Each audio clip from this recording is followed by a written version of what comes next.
I knew we're getting there. How do I cry for a scene? I prepare, to be honest. I prepare. I'll take it. Great. Please meet the accountant outside and make payment so that we can prepare the box accordingly. If I may ask, what does he do for a living? I mean, Oman. His name is Omar. Omar. O-M-A-R.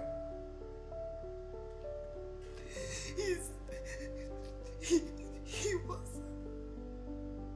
was a chef.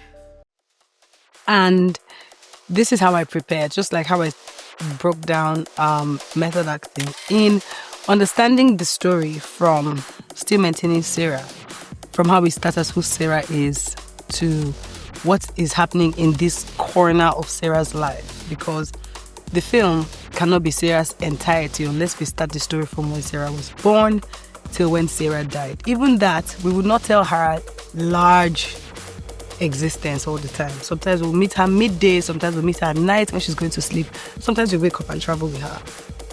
But how I cry is in Sarah's life. This is what Sarah is going through.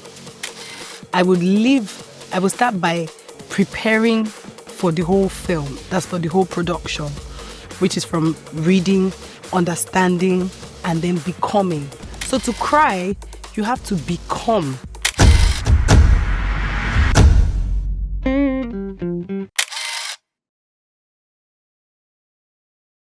It is not for me.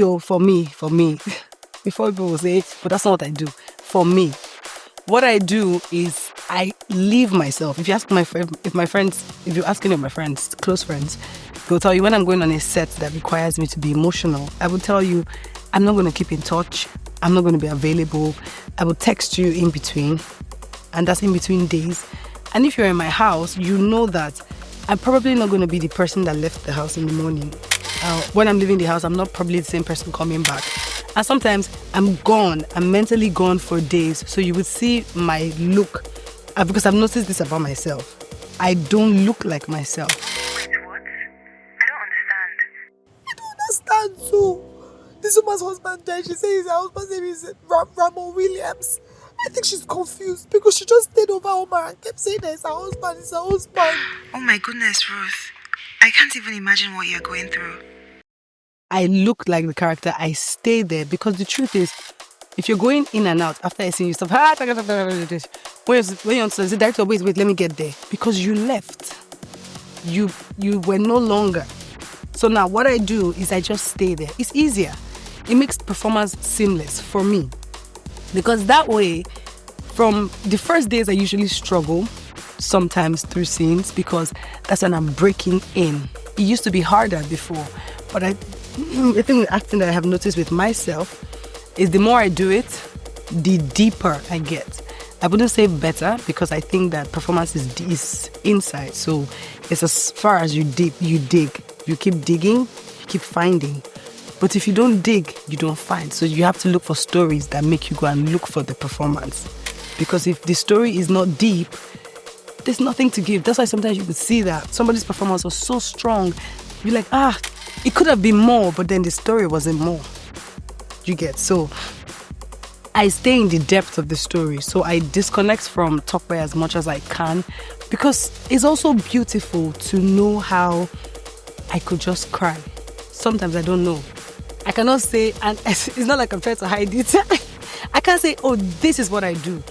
Because remember when you and I did a film together, and that scene, for example, we were going to the cemetery. Now we had shot, that was my last day. I think that was my last day on set. We had done scenes that led to the point where we were going to shoot the scene at the cemetery. Her husband had already died, you get. And it might have been funny initially, like you come to the cemetery to identify a body, and somebody else is there crying that it's her husband. I don't understand what is going on here, but this is my husband's body. I don't know if you're stalking me, but this is my husband. This is my husband. This is Omar Kayode. This See, please. Let's call one of the higher authorities to come and clarify this for you because this is my husband. You might see the humor in that, but the reality starts to set in when you're now going through the preparation process to buy a casket. Now I'm like this thinking, I'm buying a casket for my husband. Like for the person that I chose to spend the rest of my life with. Here and now, this is what I'm doing. Meaning that for the rest of my life, I'm just going to go through my life knowing that I know how to buy a casket. Can you buy a casket? Have you bought a casket before? Do you know what the softness of the foam is? Wouldn't you feel like this person, I love this person too much? It cannot be can't be hard like this. Those are the things I was thinking because I'm inside this casket shop and my entire body is cringing because that's what I would naturally feel if in that moment I am buying a casket. So I can't be pressing my phone on Instagram. I can't be, and I'm not saying other people can't. This is how I function. I can't be doing talkware things. And that's why I would be edgy if we're not filming because I want to come out of that space as quickly as I can. So you would see that I would not know how the tears would come and they may not drop. But best believe that my mind will be there to give you expressions that my body is sending the waves because the energy is there, like I'm feeling it, which is the full definition of the method because you have become. And then you would say, you would cry because you didn't see Tope. That was not Tope. Tope is not even married to even start it, let alone be losing somebody. You get? It has to be being in the character to be able to cry as the character.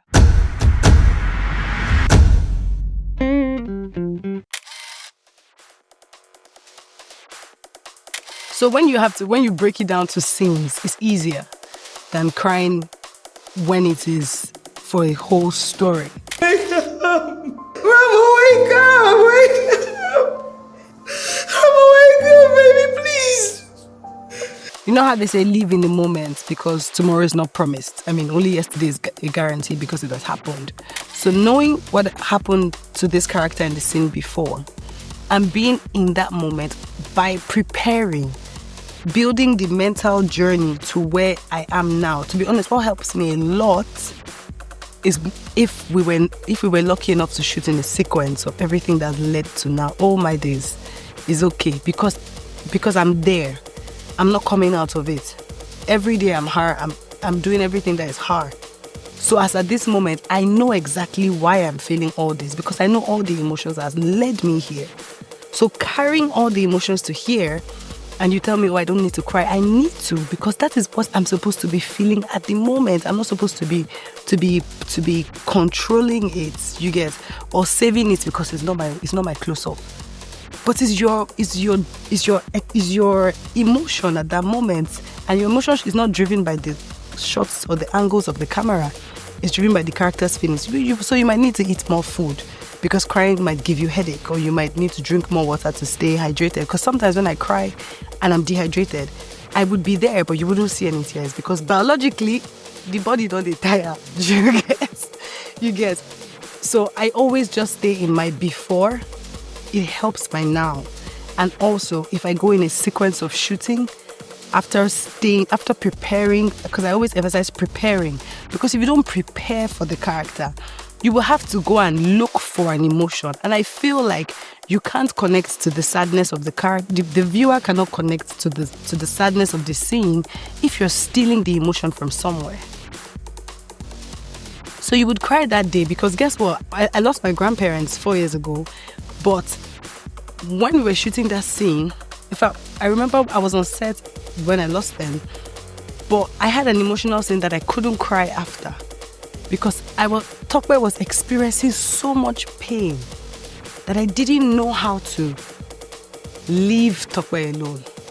Do you get? I had to block and block and block and block. Like it was as though I was overwhelmingly myself that I could not become.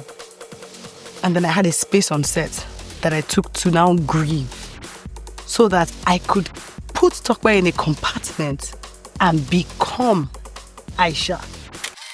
Or put her life in But I danger. feel manipulated. I feel like they're trying to manipulate me and I feel like they're trying to hide something and I can't shake it off. I'm just going to go to the press and maybe that would force them to tell me the truth. For some people, I'm sure somebody will say, no, me, Tope, me, I can cry, I can go to when somebody. It's possible. It's possible.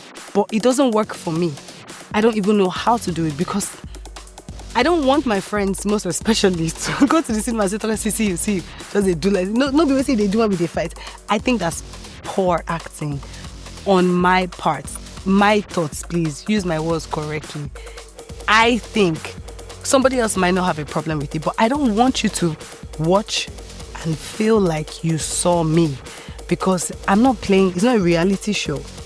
It's a film, it's a story. So I believe that I should lose me to be the person.